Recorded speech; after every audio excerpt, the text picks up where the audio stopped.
June the 5th, 1944, 11:47 p.m. A cramped apartment in North London. Juan Pujol Garcia sat at his wireless transmitter, hands trembling as he prepared to send the most important message of his life. In less than 7 hours, 156,000 Allied soldiers would storm the beaches of Normandy, and he was about to warn Nazi Germany that it was coming. His handler, Thomas Harris, stood behind him, watching the clock. They had calculated everything down to the minute. The message had to be sent now, not earlier, not later, right now. Pujol began tapping out the Morse code. Urgent, massive troop movements detected, invasion imminent, Normandy sector. His fingers moved quickly across the key. ... Every letter potentially saving thousands of lives, or ending his own. The problem was simple. If the message arrived too early, the Germans would reinforce Normandy and the invasion would turn into a massacre. If it arrived too late, they would not believe him anymore. Everything depended on timing. They waited for acknowledgement from the German receiving station in Madrid. Silence. Pujol sent again. Urgent message. Please acknowledge. More silence. Harris checked his watch. The German radio operator was not at his post. Perfect. By the time the message would be decoded and passed up the chain of command, Allied forces would already be landing.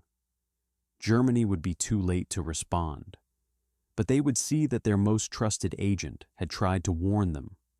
His credibility would be intact, even stronger than before. This was not luck. This was calculation. Juan Pujol had spent 3 years building a network of lies so elaborate, so detailed, so convincing that Nazi Germany trusted him more than their own reconnaissance planes. And everything had started because nobody wanted him. Barcelona, February 1941.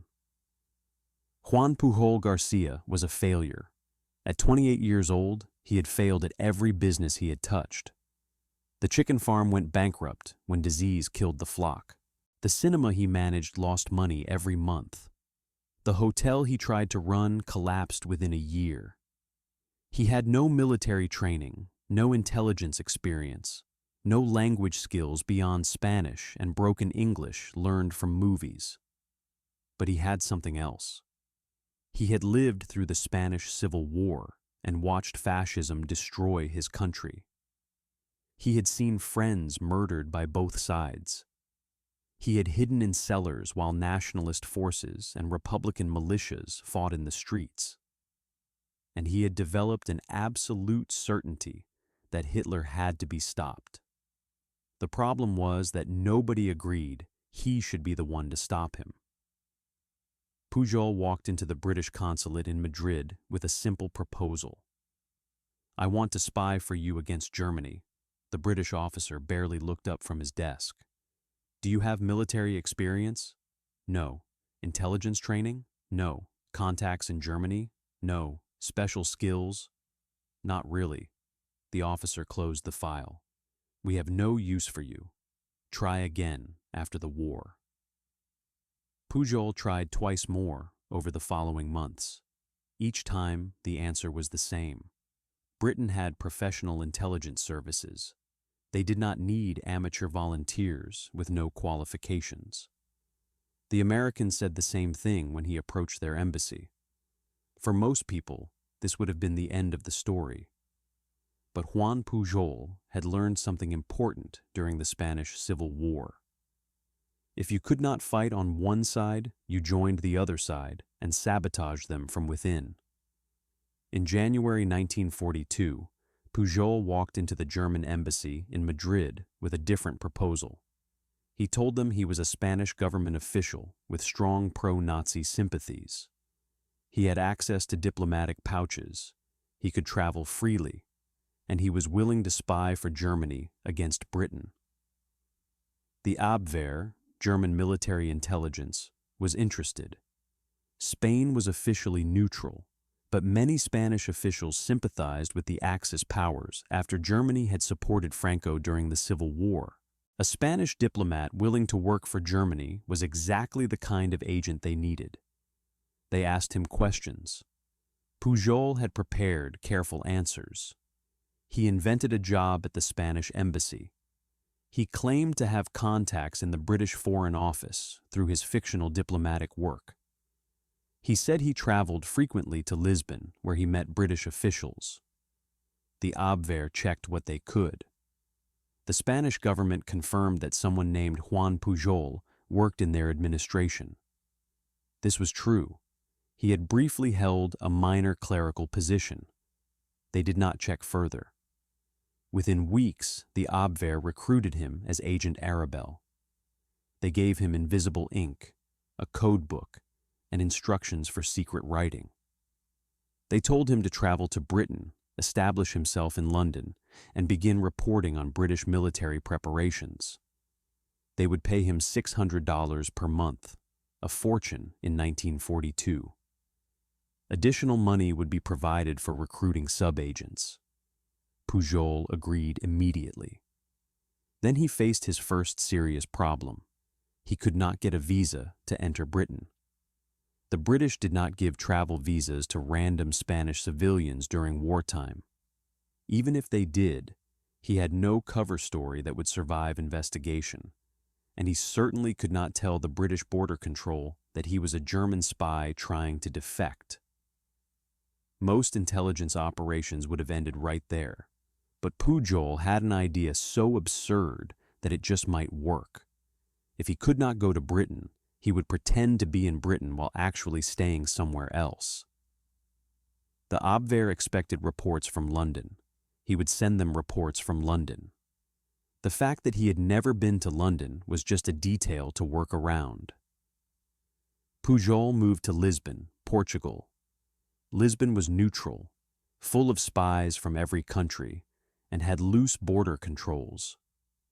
More importantly, Lisbon had something Pujol desperately needed: a public library with British newspapers, magazines, and reference books. He bought a Blue Guide travel handbook to Britain. He collected old copies of British railway timetables from travel agencies. He watched British newsreels at cinemas to learn what London looked like. He studied a map of Britain until he had memorized major cities and military bases. And then he started writing intelligence reports as if he was living in London. The first report was simple: arrived in London safely, established residence, beginning reconnaissance of military installations. The Abwehr was pleased. The second report was more detailed. Pujol described Liverpool Harbor based on a tourist guidebook. He reported seeing military convoys based on old newspaper articles. He invented details about British morale by reading propaganda magazines. The Abwehr was very pleased. They asked for more. Pujol sent reports twice a week. Each one included carefully researched details. He described the weather in southern England by reading British newspapers published 3 days earlier when they reached Lisbon. He reported on food rationing by studying British government announcements. He invented conversations with fictional British soldiers based on dialogue from movies. The Abwehr loved it. They sent more money. They asked him to recruit subagents. They wanted information about specific military bases and factories. This created new problems. Pujol could research general information about Britain from Lisbon, but he could not provide the kind of detailed, current intelligence the Germans increasingly demanded. He could not describe specific military installations he had never seen. He could not report on troop movements he could not observe. So he invented his first subagent. Pujol created a character he called Agent 1. According to his reports, Agent 1 was a Portuguese commercial traveler who traveled frequently around Britain on business. This fictional person could go places that Pujol supposedly could not. When the Germans asked about military activity in Scotland, Agent 1 traveled to Scotland and filed a report. When they asked about aircraft production in the Midlands, Agent 1 visited factories there. Agent 1 had a personality. He was greedy and demanded high payment. He was cautious and refused to take photographs because it was too dangerous. He was observant and provided detailed written descriptions instead. Every personality trait was carefully designed to explain why the intelligence had certain limitations. The Abwehr found this completely believable. Real agents were greedy and cautious. They promoted Pujol and authorized payment for Agent 1. Then Pujol made his first serious mistake. In October 1942, he sent a report about a military convoy sailing from Liverpool to Malta. He provided the date, the number of ships, and the route. It was completely invented based on a shipping schedule he found in an old maritime trade journal. The problem was that Liverpool harbor had been closed for repairs on that exact date. No convoys sailed. German intelligence checked and found the discrepancy. Most agents would have been exposed immediately. But Pujol had built enough credibility that the Abwehr assumed Agent 1 had made an honest mistake. Perhaps he had seen the convoy preparing to sail and assumed it departed on schedule. Perhaps he had confused Liverpool with another port. The Abwehr sent a gentle reminder to be more careful with details. Pujol realized he was operating on borrowed time.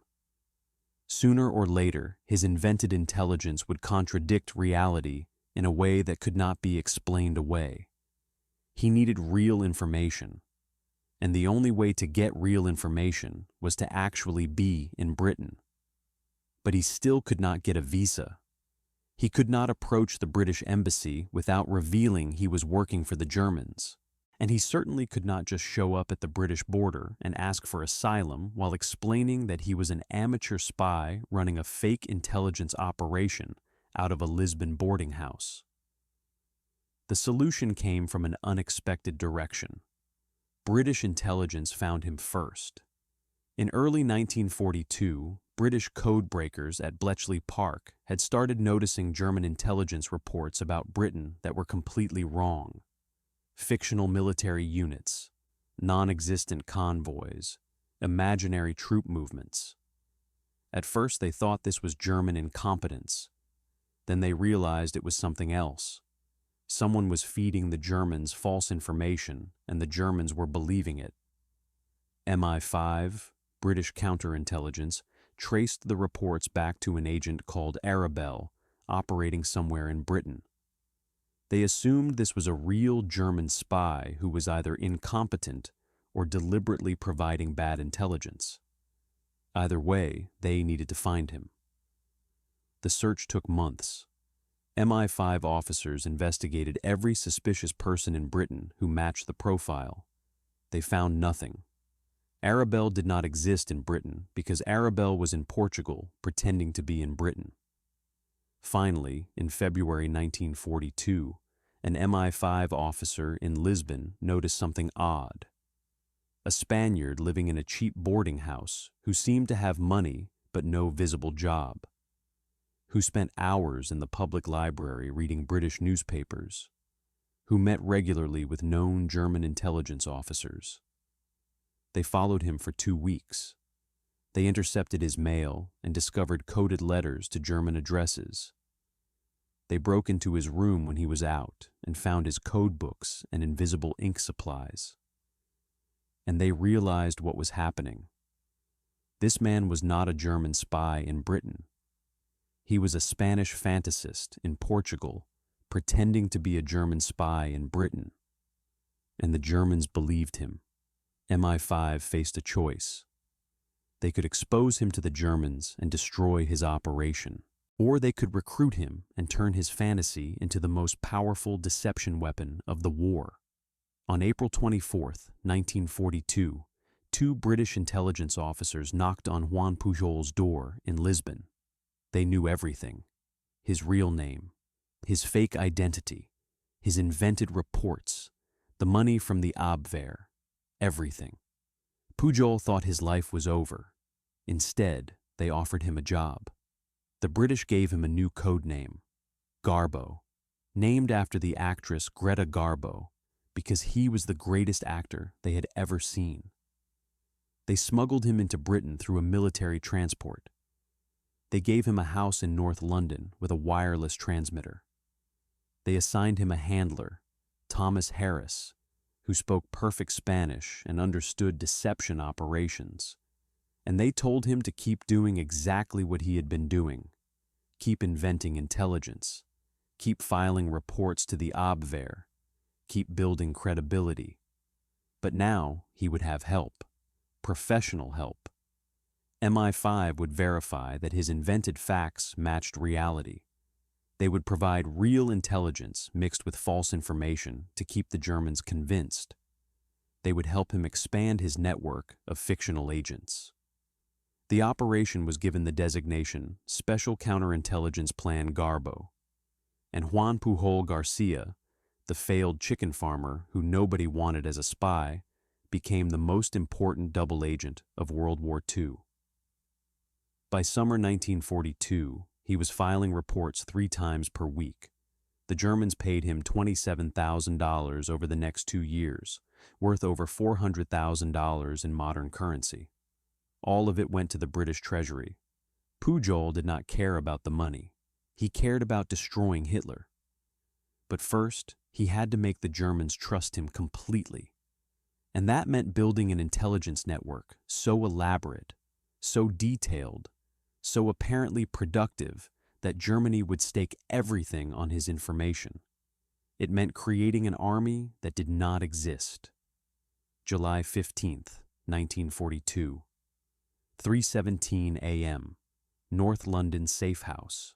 Juan Pujol woke to his wife shaking his shoulder, her fingers digging into his arm hard enough to hurt. "Juan, wake up, the ink." He opened his eyes. Araceli was staring at his desk by the window, her face pale in the darkness. He turned his head and felt his stomach drop. The letter from the Abwehr was glowing. Faint blue luminescence pulsed from the paper like a dying firefly. The special invisible ink was not supposed to do that. It was supposed to remain completely hidden until he treated it with the developing solution.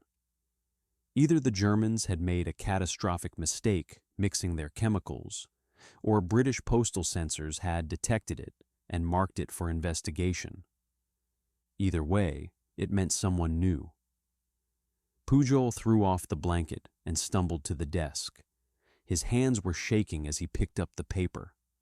The blue glow made the hidden German handwriting visible without any developing solution. Cramped letters emerged from the page like ghosts. "What does it say?" Araceli whispered behind him. He read it twice to make sure he was not imagining the words. Then he sat down heavily in the chair, the paper trembling in his fingers. "They want detailed specifications of fuel storage facilities at Southampton Port." "Can you give them that?" He looked at her. "I have never been to Southampton. I do not know what the port looks like beyond a picture in a tourist guidebook. They want exact locations, storage capacity and leaders, security arrangements, guard rotation schedules. They want things only someone actually standing inside that facility could know." The room was very quiet. Through the blackout curtains, he could hear the distant sound of a truck rumbling past on the street below. London never really slept anymore. Always trucks moving, always convoys preparing, always the machinery of war grinding through the night. "They will know," Araceli said softly. "When you cannot provide this information, they will know everything has been a lie." Pujol felt the fear settle into his chest like ice water. 3 months of reports. 3 months of building credibility. 3 months of inventing intelligence that had somehow convinced the German Abwehr that he was their most valuable agent in Britain. And now it was ending because they had finally asked for something he could not fake. He could tell Thomas Harris tomorrow that the operation was over. Thank you for the opportunity, but the Germans have asked for information I cannot possibly obtain.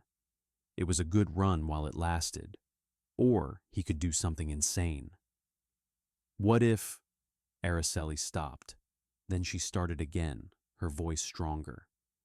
What if you were not alone? What if you had help? What help? The British said I must maintain the fiction that I work independently. Any contact with British intelligence that the Germans might detect would expose everything. Not British help. She moved closer, her eyes catching the faint glow from the letter. Spanish help, Portuguese help, your own people, your own network. The idea formed slowly in his mind, piece by piece, like a puzzle assembling itself in the darkness. If he could not personally visit Southampton, then someone else could. Someone he recruited, someone who existed for one purpose only: to gather information that Juan Pujol could not gather himself. He pulled out a fresh sheet of paper and found his pen. His hand was steadier now. Purpose replaced fear. He began writing in the careful code he used for all Abwehr communications, forming each letter precisely despite the darkness. Reference your request Southampton fuel facilities. I have recruited reliable source for this task. Commercial traveler. Portuguese national. Frequent visits to British ports on business. Designate Agent 3. Will provide detailed report within your timeline. Request advance payment, £50 expenses, plus £20 monthly retainer. Araceli read over his shoulder. Who is Agent 3? Nobody. Pujol set down the pen and looked at what he had written. He does not exist, but by the time I finish inventing him, the Germans will believe he is the most valuable asset they have in Britain. The next morning, Thomas Harris arrived at 9 o'clock sharp, his briefcase in one hand and a folded newspaper in the other. He always brought the newspaper. It was part of his cover as a Ministry of Information official conducting routine liaison visits. Neighbors who noticed his regular arrivals would think nothing of it. Inside, Harris dropped the pretense. He read the German message once, then read it again more slowly. When he looked up, his expression was grave. This is the test, he said. They are checking if you are real. I know. Pujol pushed his notes across the table. That is why I am creating Agent 3. Harris lit a cigarette, his ritual when thinking through a problem. The smoke curled up toward the water-stained ceiling. You understand the complexity this adds. One fictional agent in Liverpool was manageable. Multiple fictional agents, each with their own personality, their own communication style, their own reasons for spying. He paused. Juan, this could become impossible to maintain. It is already impossible. Pujol tapped the German message. Maintaining the fiction that I am one man with access to everything in Britain. That is impossible. But a network of agents, each with limited access to different areas, each with their own strengths and weaknesses, that is how real intelligence networks function. That is believable. Harris smoked and studied the ceiling. Pujol had learned to recognize this silence. It meant Harris was running scenarios, calculating risks, weighing options the way chess players evaluate positions. Tell me about Agent 3, Harris said finally. His name is Carlos. Pujol opened his notebook where he had written the biography during the hours before dawn. Portuguese, 42 years old. He sells textiles to British manufacturers. This gives him legitimate reason to visit ports and factories. He is not political. He does not care about Germany or Britain. He spies only for money. He is greedy, but reliable because his greed makes him careful. He refuses to take photographs because the risk is too high, so all his reports are written observations. Why does a Portuguese textile merchant risk espionage for money? He has a wife and 2 children in Lisbon, Maria, João, and Teresa. Times are hard. Portugal is neutral, but poor. British manufacturers pay well, but not well enough.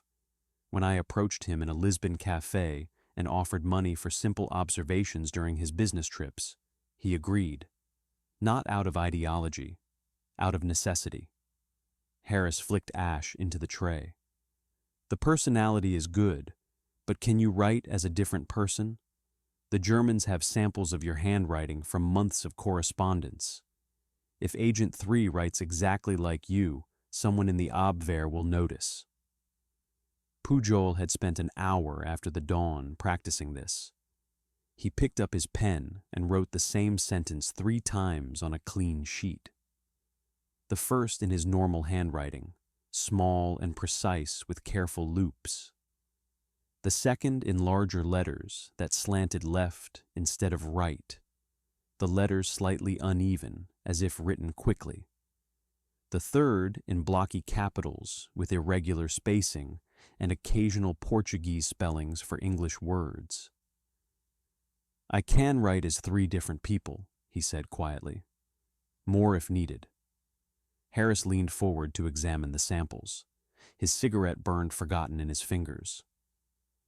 How many more are you planning? Pujol met his eyes. As many as it takes to make this network look real. Right now, the bigger risk is not having too many agents. The bigger risk is failing to provide the Southampton intelligence they requested. That will end the operation immediately. Creating Agent 3 buys us time.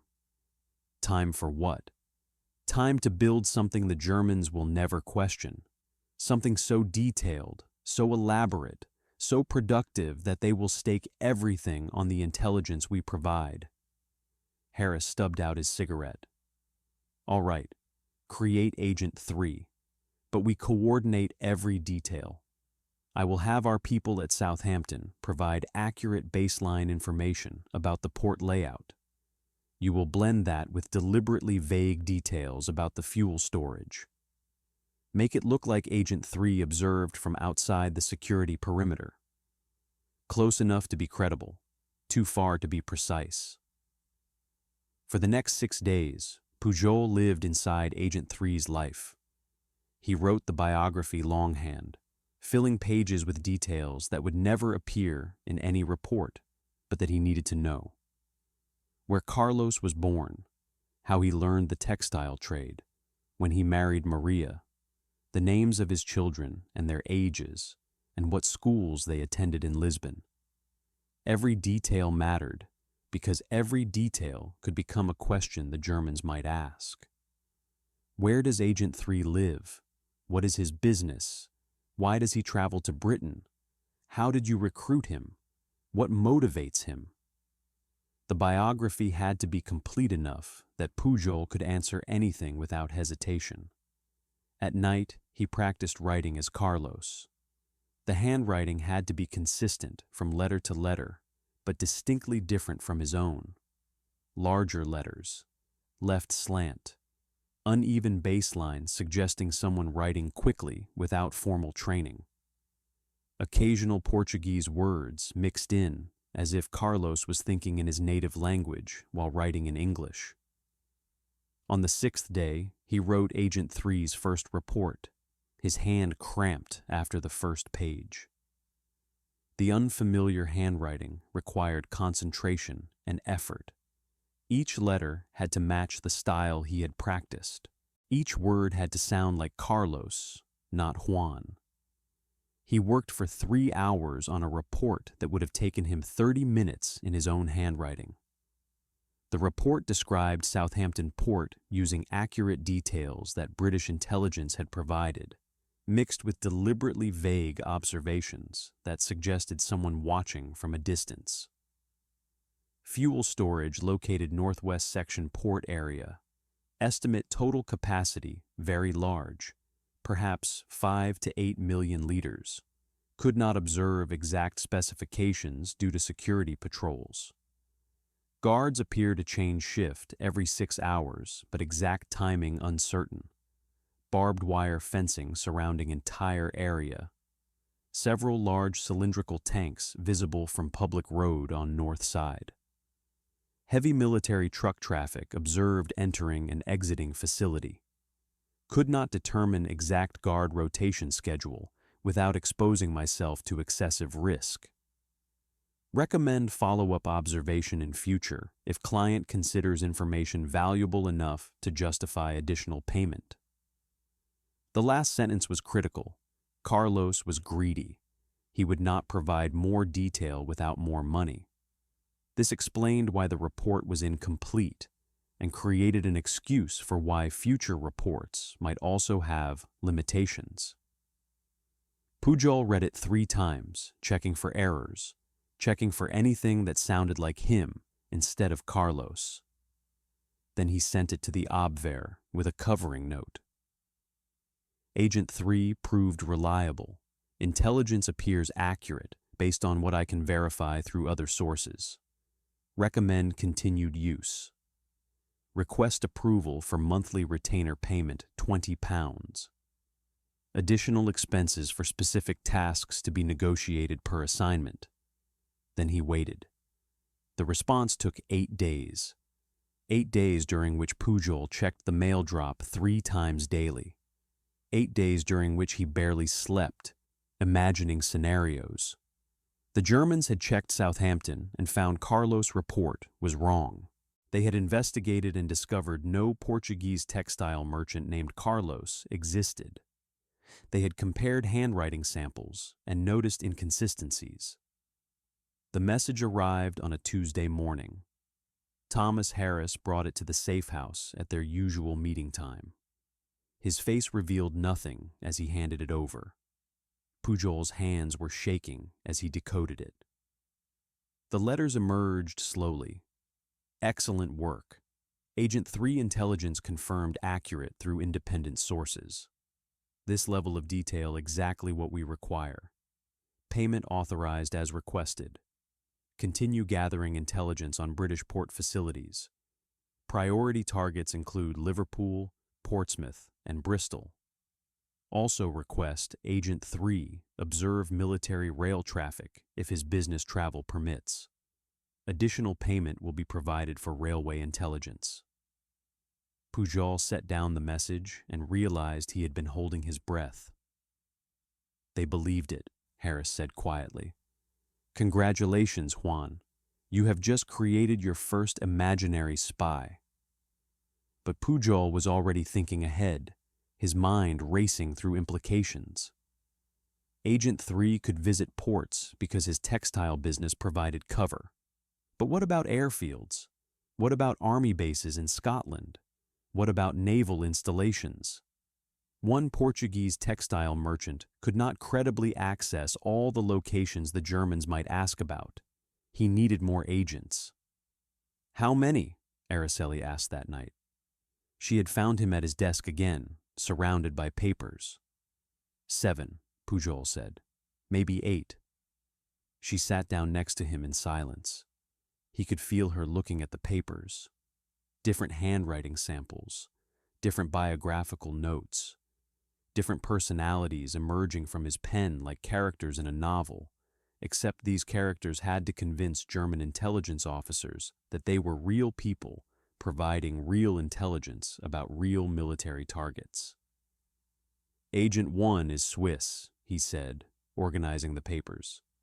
Cautious and expensive, but very reliable. Agent 2 is a German ex-prisoner of war living in Liverpool. He hates Britain, but needs money. Agent 3, you know, Portuguese textile merchant. Agent 4 will be a waiter from Gibraltar, working in British military canteens. Agent 5. Juan, he stopped. Do you remember who you are? She asked it softly. Underneath all these people you are inventing?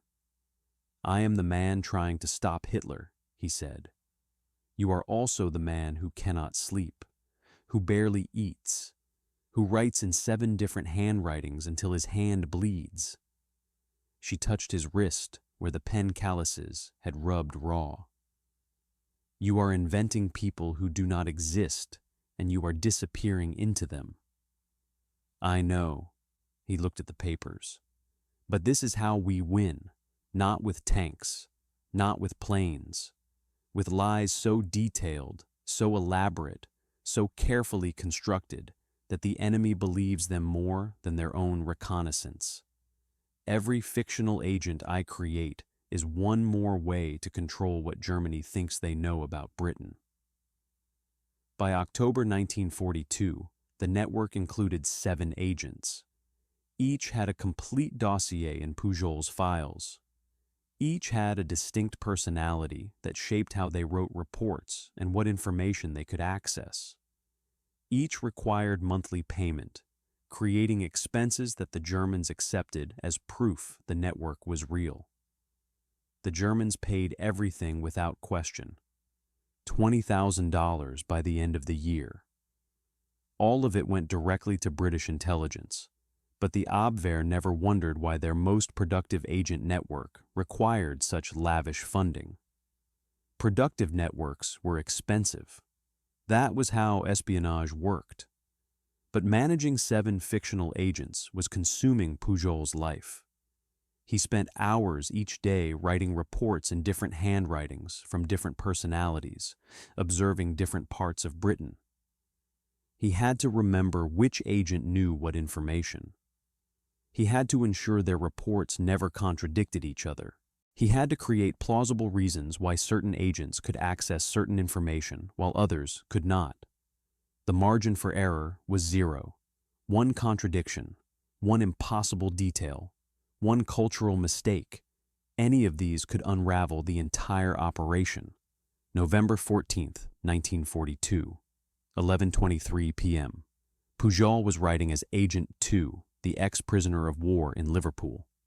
The report described troop movements near the Liverpool docks, British soldiers on leave, high morale despite the war. He described them drinking and singing in a pub. His hand hurt from hours of writing. The pen felt heavy. His eyes burned from the dim light of the desk lamp. He wrote without thinking, describing the scene as if he was there. Scottish soldiers, singing songs, drinking wine. He signed it with Agent 2's signature and put it in the outgoing pile. Then he went to bed. 3 days later, Thomas Harris arrived at 7:15 a.m., before the usual meeting time. His face was grim. "We have a problem." He dropped a decoded German message on the desk. Internal Abwehr memorandum. One of their analysts had flagged Agent 2's latest report. Scottish soldiers do not drink wine. Scottish soldiers drink whiskey. This detail suggests Agent 2 either made an observation error or is fabricating reports. Pujol felt the room tilt. Such a small detail, such a stupid mistake. But it was exactly the kind of cultural error that would expose him as someone who did not actually live in Britain and observe British soldiers.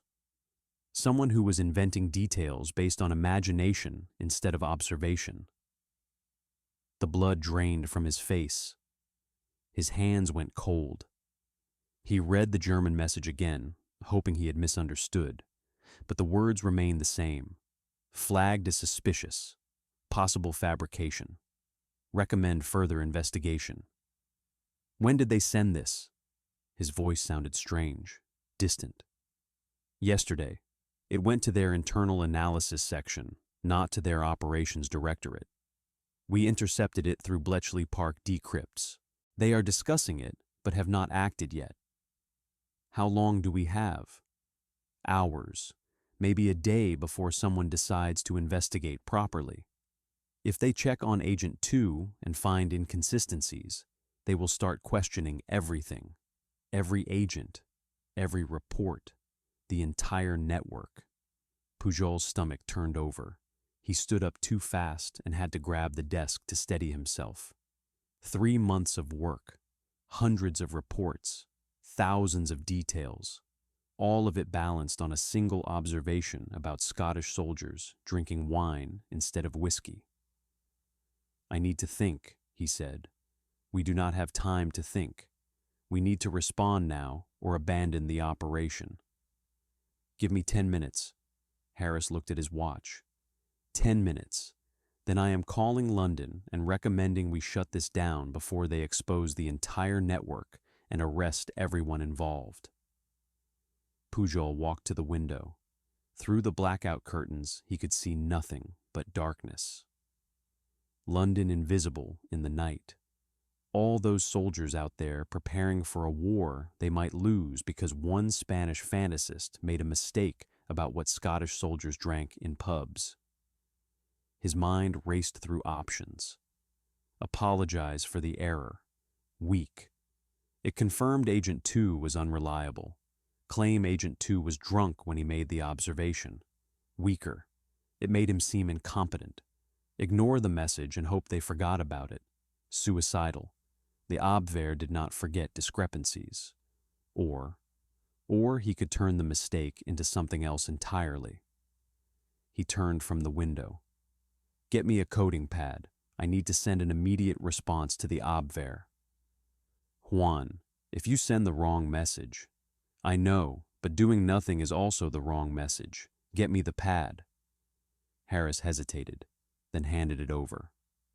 Pujol sat down and began writing. His hand was steady now.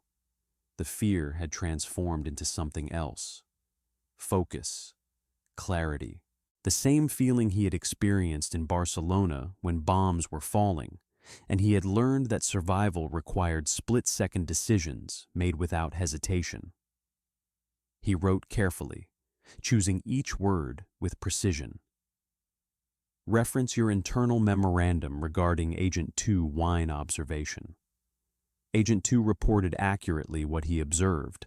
Scottish soldiers were drinking wine, not whiskey. I initially questioned this detail myself before including it in my report. However, after consideration, I believe this observation has significant intelligence value.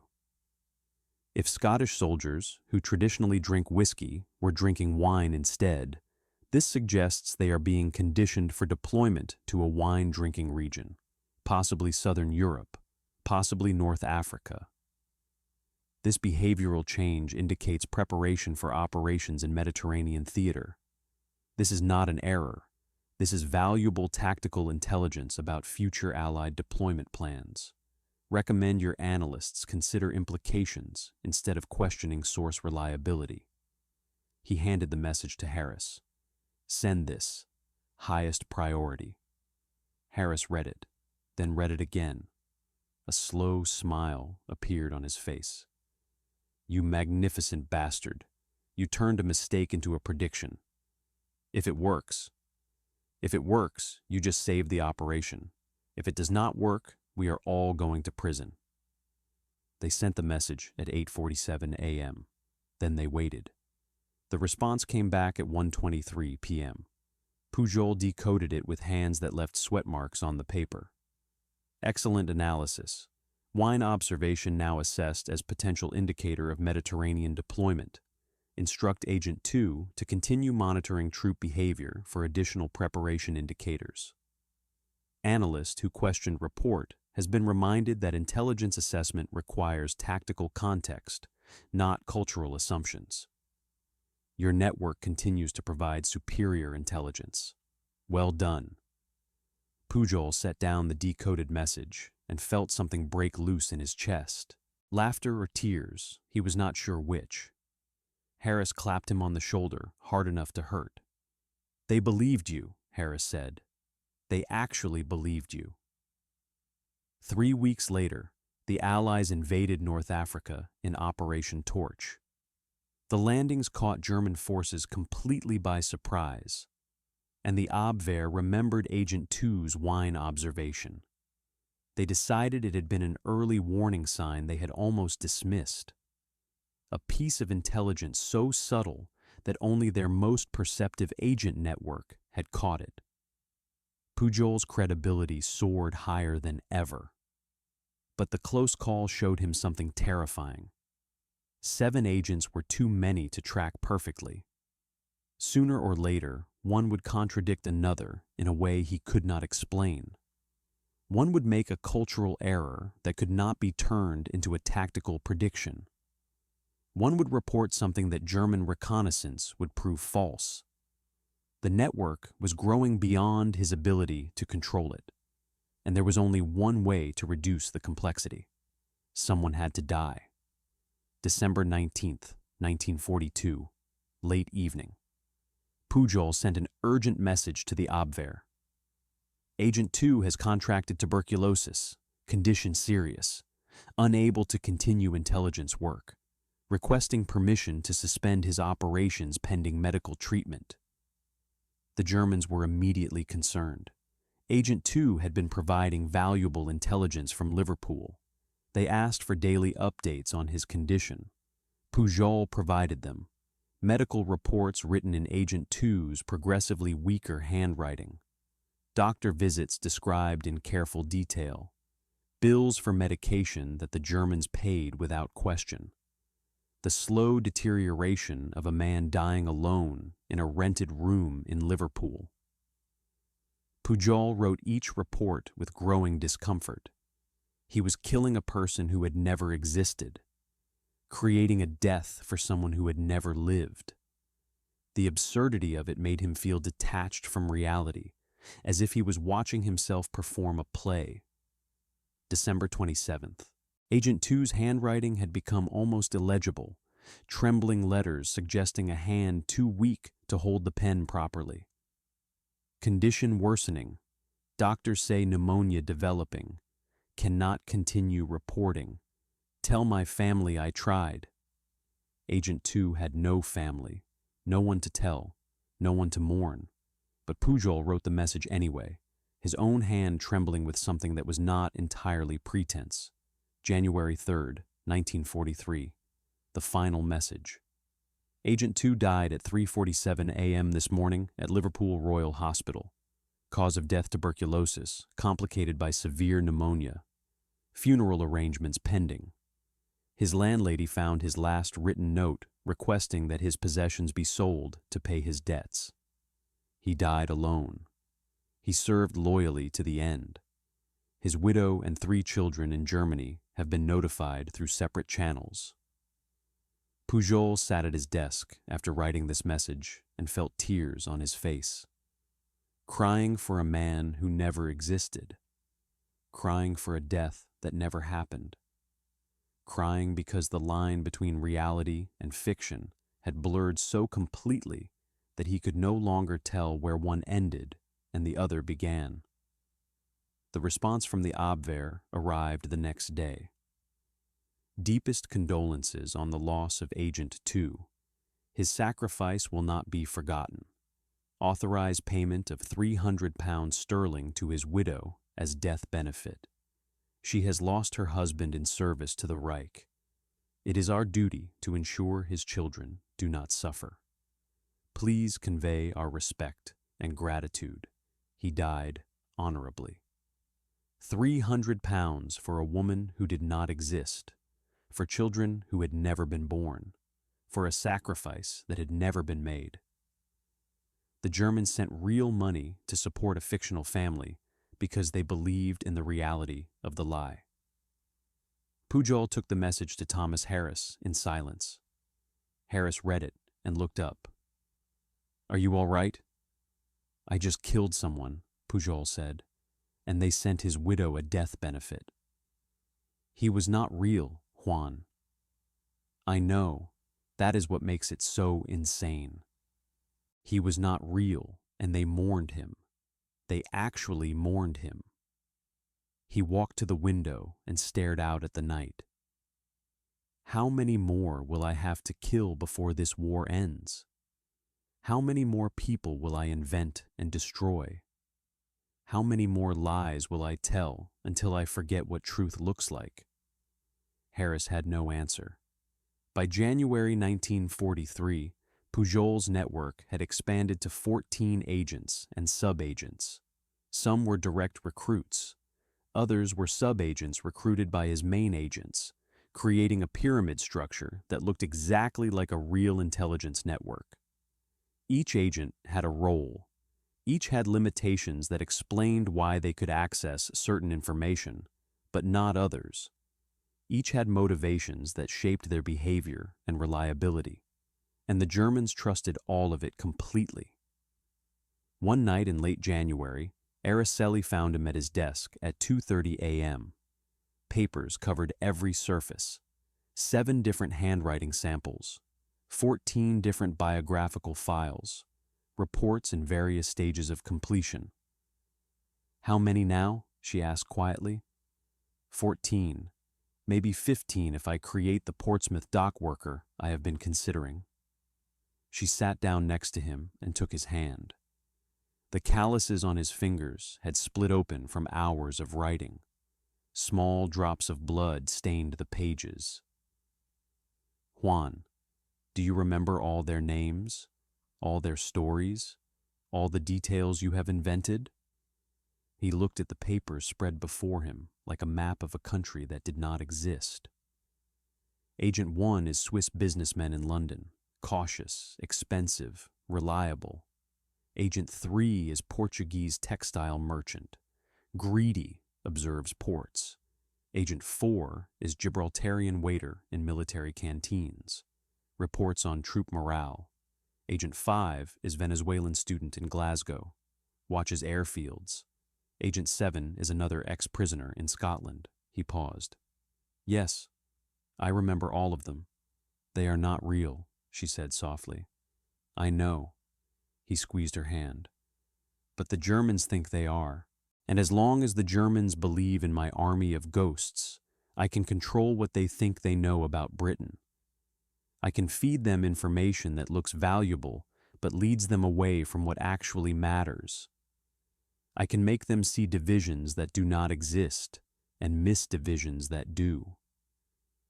He looked at her, and she saw something in his eyes that had not been there months ago. A hardness, a distance, as if part of him had already disappeared into the identities he was creating. "This is how we win," he said. "Not with tanks or planes or soldiers, with lies so detailed, so elaborate, so carefully constructed that the enemy believes them more than their own eyes. Every fictional agent I create is another weapon, another way to manipulate what Germany thinks is real." "And what happens when they finally discover the truth?" She asked the question that haunted both of them. "What happens when someone checks and finds out none of these people exist? What happens to you? To us?" Pujol had no answer, because the truth was that every day he continued this operation, the risk grew exponentially. Every new agent, every new report, every new detail added another thread to a web that could unravel with a single pulled string. One suspicious German officer, one thorough investigation, one moment of bad luck, and it would all collapse. The network, the credibility, everything. And when it collapsed, people would die. Real people, not fictional ones. British intelligence officers who had trusted his operation. Allied soldiers whose battle plans had been shaped by the deception. Possibly Araceli, possibly himself. But he could not stop. Because in March 1943, Thomas Harris arrived with new orders from the highest levels of British intelligence. Orders that came from Churchill himself through the Joint Planning Staff. They were planning the largest military operation in history, an invasion of France that would involve over 1 million men, thousands of ships, tens of thousands of aircraft, the biggest gamble of the entire war. And if Germany knew where and when it was coming, it would turn into a massacre. They needed Pujol's ghost army to convince Germany the invasion would happen somewhere it would not. They needed his fictional agents to create an entire phantom threat that would keep German divisions away from the real landing beaches. They needed him to save D-Day. And if he failed, if his network of lies collapsed at the critical moment, then all those men storming those beaches would die because one Spanish chicken farmer had not been convincing enough with his invented spies. The weight of it pressed down on him like a physical thing as he sat at his desk surrounded by papers covered in handwriting that was not his own, describing events that never happened, reported by people who did not exist. 14 agents now. Soon there would be 20, then 25. The army of ghosts growing larger with each passing month. All of them depending on him to remember their names, their personalities, their histories. All of them waiting to betray him with a single inconsistency. Outside, London slept uneasily under the threat of bombs. Inside, Juan Pujol Garcia prepared to fight the war's most important battle. Not with weapons, but with words. Not with soldiers, but with phantoms. And everything depended on whether the Germans would keep believing in ghosts long enough for real men to storm real beaches and change the course of history. January 28, 1944. 10:15 a.m. Richmond Terrace, London. Juan Pujol sat in a conference room he had never imagined he would enter. The walls were covered with maps of France, photographs of beaches, coastal fortifications, German troop dispositions. At the head of the table sat men whose names he had only read in newspapers. Lieutenant Colonel John Bevan, head of the London Controlling Section, Major Roger Hesketh from Special Plans, and Thomas Harris, who had brought him here. "Gentlemen," Bevan said, "this is Agent Garbo." Pujol felt 12 pairs of eyes assess him. A failed chicken farmer from Barcelona sitting in a room with officers who planned the strategy of empires. He resisted the urge to check if his tie was straight. Bevan stood and walked to a large map of France on the wall. He placed his finger on a stretch of coastline in Normandy. "This is where we are going, early June. Over 150,000 men in the first wave, another million to follow. The largest amphibious invasion in history." He moved his finger north to the Pas de Calais, the narrowest point between England and France. "This is where the Germans think we are going. Logical, shortest distance, best ports, fastest route to Germany. Every piece of military logic says we should attack here." Bevan turned to face the room. "Our job is to make absolutely certain that when our men storm those beaches in Normandy, the Germans keep their strongest forces waiting here in Calais for an invasion that will never come. And Garbo, your network is going to make them believe it." Pujol felt the weight of those words settle onto his shoulders like a physical burden. 150,000 men, first wave. If the Germans reinforced Normandy instead of waiting in Calais, those men would die on the beaches. Die because he had not been convincing enough. Die because some German analyst finally noticed an inconsistency in his fictional network. "How long do we need them to wait?" he asked quietly. 6 weeks minimum, Hesketh said. 7 would be better. Long enough for us to establish the beachhead and break out. Once we control Normandy, it does not matter if they realize Calais was a deception. By then it will be too late. 6 weeks. Pujol thought about the wine incident, how close he had come to exposure over one small detail about Scottish soldiers. 6 weeks of maintaining an elaborate deception against an enemy that would be desperately trying to determine where the real threat was. 6 weeks without a single mistake. "What do you need from me?" he asked. Bevan smiled. "Everything. We need your agents to report massive troop concentrations in southeast England, opposite Calais. We need them to describe an entire army group that does not exist.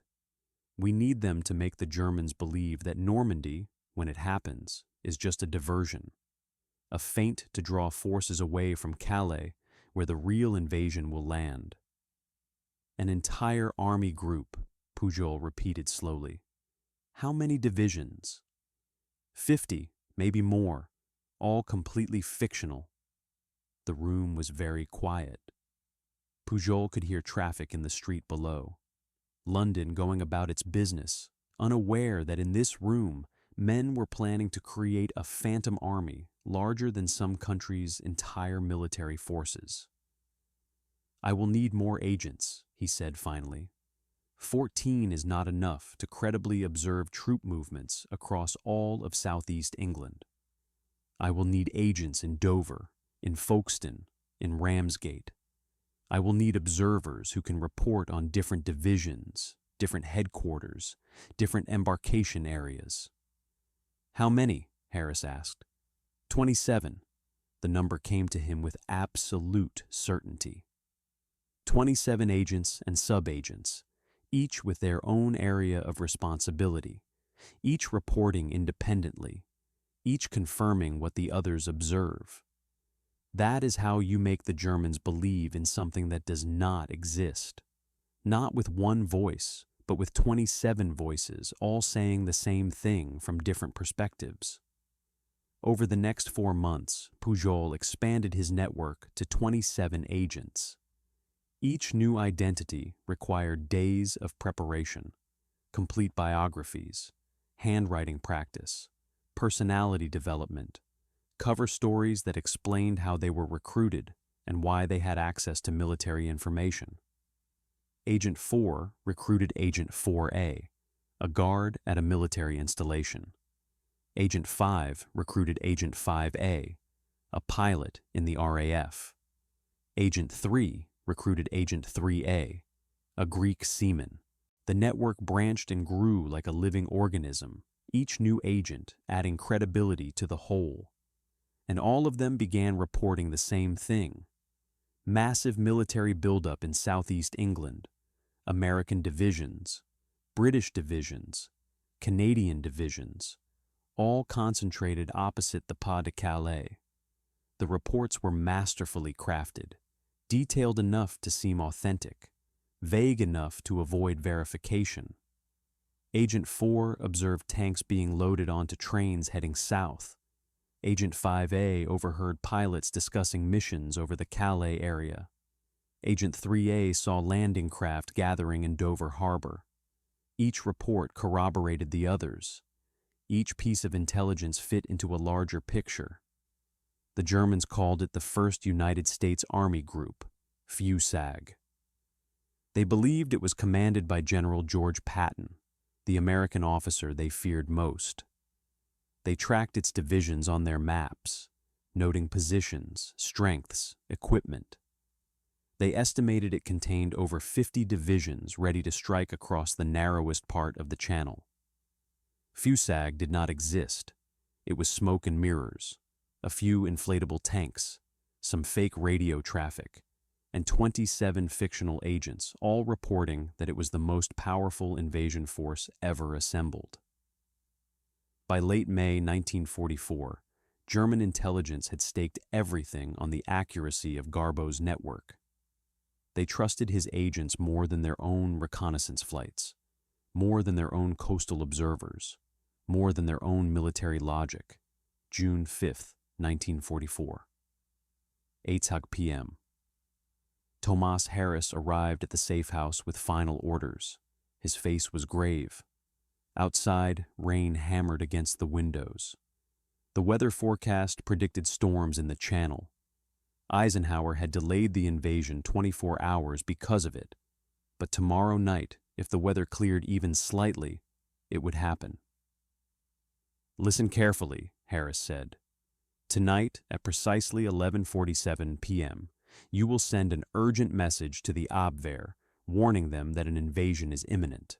You will say your agents have observed massive troop movements heading toward embarkation points. You will specify that the target appears to be Normandy. Pujol stared at him. You want me to warn them? To tell them the real target? Yes, but the timing is critical. You will send at 11:47. The German receiving station in Madrid closes at midnight. Their radio operator goes off duty.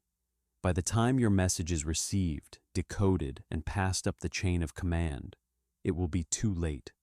The invasion will already be underway. Then what is the point? Harris leaned forward. The point is that you tried to warn them. You sent an urgent message with accurate intelligence 3 hours before the invasion. But they missed it because their radio operator was not at his post. When they see that message the next morning, after the landings have already started, they will be furious with themselves for missing your warning. Your credibility will not be damaged. It will be enhanced. You will become the agent who tried to save them, but they failed to listen. Pujol felt something cold settle into his stomach.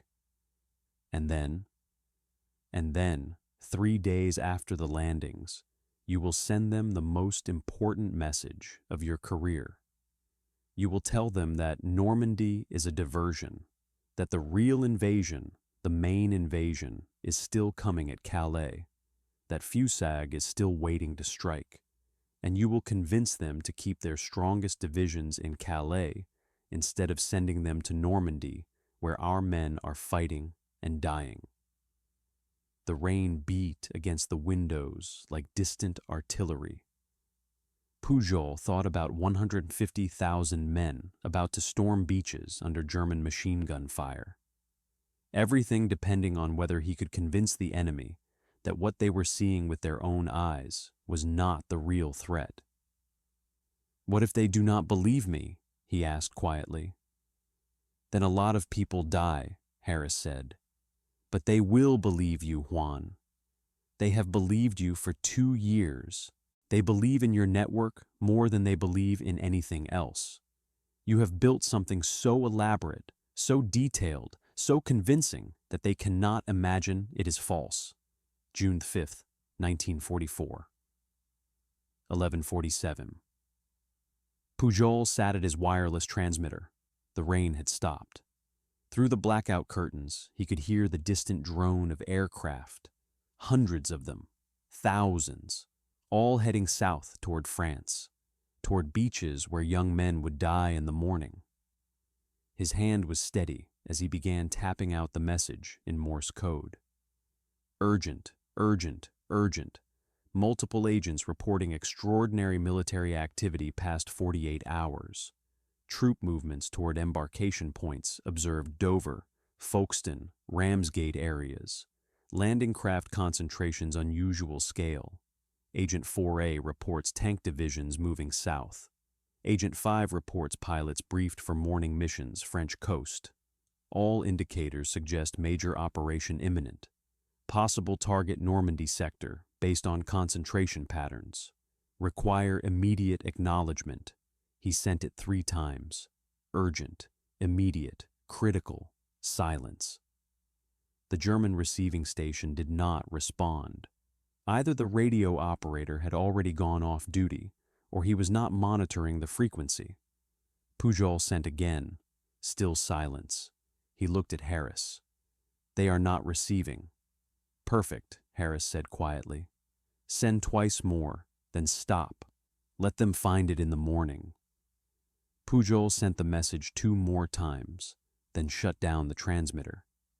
Somewhere across the channel, men were climbing into landing craft, checking weapons, writing final letters home, waiting for dawn. And he had just sent a warning to their enemies that would arrive too late to stop them, but perfectly timed to make those enemies trust him even more. June 6th, 1944. 11:30 a.m. The invasion had started 6 hours ago. Reports were fragmentary, contradictory, heavy fighting on the beaches, casualties mounting. But the troops were ashore. They were fighting. They were alive. The response from the Abwehr arrived at noon. "Why was your warning message not received until this morning?" "Radio operator was not at post. Unacceptable failure our part." Your intelligence was accurate as always. Invasion underway Normandy as you predicted. Request immediate assessment. Is this main invasion or diversion? Critical, we determine correct allocation forces. Your network only source we trust completely. Harris read the message and allowed himself a small smile. They are hooked, now we set the hook deeper. Over the next 3 days, Pujol's network sent carefully calibrated reports. Normandy landings confirmed, heavy fighting, but Fusag still in position southeast England. No movement of Patton's army group. Unusual. Why would the Allies launch a major invasion but keep their strongest force in reserve? The reports built a narrative. Normandy was large, yes. Serious, yes. But not large enough to be the main effort. Not if Fusag was still waiting in England. June 9th, 1944. 1 a.m. Pujol sat down at his transmitter to send the most important message of the war. He had written it 6 times, refining every word, every phrase. It had to be perfect, detailed enough to be credible, urgent enough to demand immediate action, convincing enough to make Hitler himself believe it. He began transmitting at 100 hours. The message took nearly 2 hours to send. One of the longest communications he had ever transmitted, but every word was necessary. Urgent assessment. After consultation with all agents and analysis of observed patterns, I must report critical intelligence. Normandy landings are diversion. Repeat. Normandy is diversion. Main invasion force still positioned southeast England. Fusag under Patton command, minimum 50 divisions still in embarkation areas opposite Calais. Agent network has observed. No significant movement Fusag units toward Normandy. Embarkation areas opposite Calais still at full capacity. Landing craft concentrations remain Dover sector. Radio traffic patterns indicate Patton headquarters still operational southeast England. Agent 5A reports pilots briefed for Calais sector missions beginning mid-June. German High Command must understand. Normandy operation designed to draw forces away from Calais. Once German reserves committed to Normandy, Fusag will launch main invasion across narrowest channel point. This is classic deception strategy. Normandy is bait. Calais is trap. Critical recommendation. Maintain strong forces.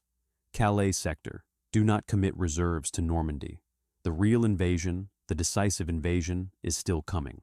Timeline estimate, 10 to 14 days after Normandy landings. Enemy strategy is to weaken Calais defenses by forcing commitment to Normandy. Do not fall into this trap. I stake my entire credibility on this assessment. 2 years of intelligence gathering, 27 agents, thousands of reports. All of it leads to this conclusion. Normandy is diversion. Calais is target. Act accordingly or lose war. He finished transmitting at 2:52 a.m. and sat back, his hand cramping from the sustained effort. The message was sent. Now, everything depended on whether they believed it. Harris had been listening to the transmission. He did not speak for a long moment. Then he said quietly, "If they believe that, if they really believe it and keep their forces in Calais, you will have changed the course of history. If they do not believe it and send those divisions to Normandy, a lot of men are going to die, and this war might still be lost." They waited 3 days for a response. 3 days during which Allied forces fought desperately to expand their beachhead in Normandy. 3 days during which German divisions in Calais waited for orders to move south. 3 days during which the entire outcome of the war balanced on whether a failed chicken farmer from Barcelona had been convincing enough with his lies. June 12th, 1944. The response arrived. Immediate. Your message June 9th received highest levels. Führer personally reviewed your assessment. agrees completely with your analysis. Normandy assessed as diversion to draw forces from Calais, where main invasion will occur. Orders issued. 15th Army to maintain full-strength Calais sector. No divisions to be transferred Normandy without express Führer approval. Your intelligence has prevented strategic error of catastrophic proportions. The Reich is in your debt. Harris read the message 3 times. Then he looked up at Pujol with something like awe.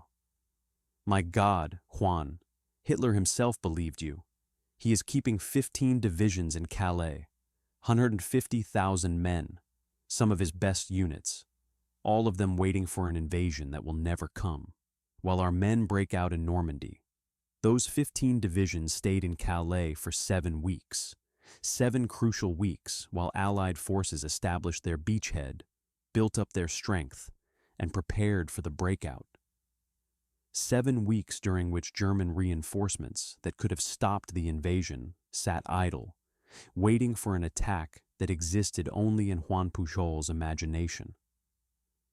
By the time the Germans realized Normandy was the main invasion and Calais had been a deception, it was too late. Allied forces had broken out.